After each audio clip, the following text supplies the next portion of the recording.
Kisah pelaku pesugihan Gunung Kawi yang bongkar syarat dan tumbal yang dibutuhkan agar berhasil. Baik pemirsa, sebelum melanjutkan ke pembahasannya, bagi Anda yang belum subscribe, silahkan klik tombol subscribe dan nyalakan loncengnya. Dan bagi Anda yang ingin terhubung dengan kami, Anda bisa klik tombol gabung.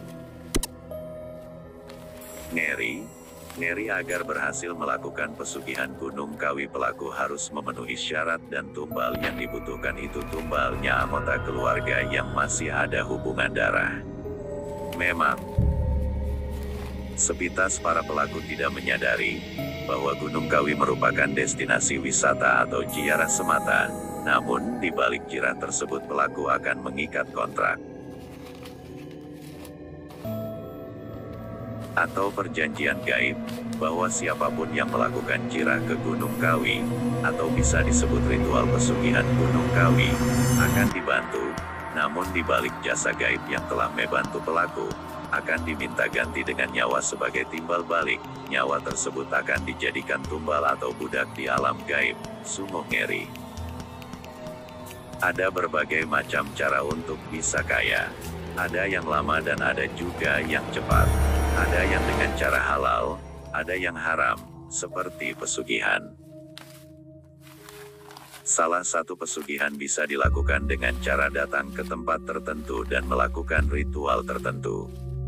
Misalnya pesugihan di Gunung Kawi yang memakai tumbal ini, memang secara sepintas anggota keluarga Anda tidak akan diambil namun berjangka, dan seakan-akan Anda tidak menyadarinya bahwa anggota keluarga Anda tidak diambil. Padahal diambil.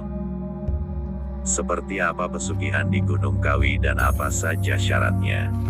Yuk, simak pengakuan salah satu pelaku pesugihan Gunung Kawi berikut ini sampai selesai ceritanya. Gunung Kawi adalah gunung berapi yang sudah terkenal sebagai tempat pesugihan sejak dahulu kala. Seperti pesugihan pada umumnya, pesugihan di Gunung Kawi juga melibatkan bantuan makhluk gaib atau siluman. Pesugihan Gunung Kawi juga membutuhkan tumbal yang harus dipenuhi, yaitu nyawa dari keluarga si pelaku itu sendiri.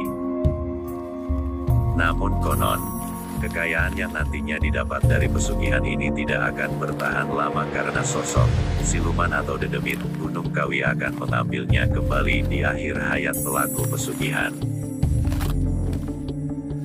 Salah satu pelaku pesugihan Gunung Kawi, pria asal Indramayu, mengaku pernah melakukan pesugihan karena ingin hidup makmur dan melunasi utang-utangnya. Ia kemudian melakukan ritual tapa brata untuk merealisasikan keinginannya tersebut. Untuk melancarkan usaha, sekaligus sebagai perantara untuk meraih kekayaan, pribadian asal Indramayu ini membutuhkan perantara berupa daun dewandaru atau bisa disebut pohon bidara yang buahnya merah asam tersebut.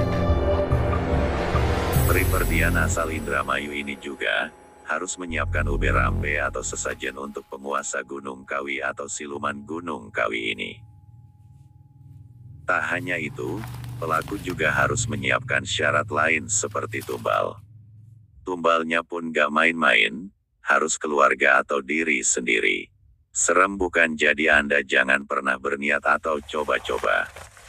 Ujar pria asal Indramayu ini kalau dia tidak memakai tumbal keluarga namun dia memakai tumbal dirinya sendiri. Syarat pesugihan Gunung Kawi lainnya adalah ayam cemani, buhur Arab, bako anting, kopi hitam pahit, dan dupa. Kemudian, pelaku pesugihan melakukan ritual mandi dan lanjut mengucapkan mantra khusus. Setelah syarat tersebut sudah saya laksanakan, setiap malam Jumat Legi dan Jumat Wage, sosok siluman penguasa Gunung Kawi akan berkunjung ke kamar yang sudah saya siapkan dan para pengawalnya akan membawakan saya sekeranjang uang, ujarnya. Pribadian kemudian mengaku kalau ia harus melakukan semedi 40 hari 40 malam di tengah-tengah Gunung Kawi, sampai ditemui sejumlah makhluk gaib di sana. Setelah memenuhi syarat semedi tersebut, ia mengaku memperoleh kekayaan secara instan. Menurut pengakuannya peri perdian asal Indramayu ini, dia menerima uang hasil pesugihan selama beberapa kali dalam 1 tahun. Ya ini memang uang asli loh, coba perhatikan, ini uang bisa menebus sertifikat tanah dan utang-utang saya di bank. Saya dikirim uang sudah 4 kali dalam waktu 1 tahun, katanya. Meskipun begitu, pesugihan adalah cara menyekutukan Tuhan karena tidak makhluk yang wajib disembah selain Allah. Jangan sedikit pun coba-coba pemirsa, karena penyesalan datangnya terakhir, kalau datangnya di awal itu pendaftaran. Itulah kisah pengakuan mantan pelaku pesugihan Gunung Kawi, semoga menjadi renungan. Bahwa hidup di dunia ini kita hanya sementara. Harta yang kita kumpulkan dan pada akhirnya akan ditinggalkan, percayalah harta itu tipuan dunia saja. So, kita banyak-banyak bersyukur. Jangan lupa, like, dan share video ini ke sosial media Anda. Terima kasih, wassalam. Sampai jumpa di kisah dan perjalanan.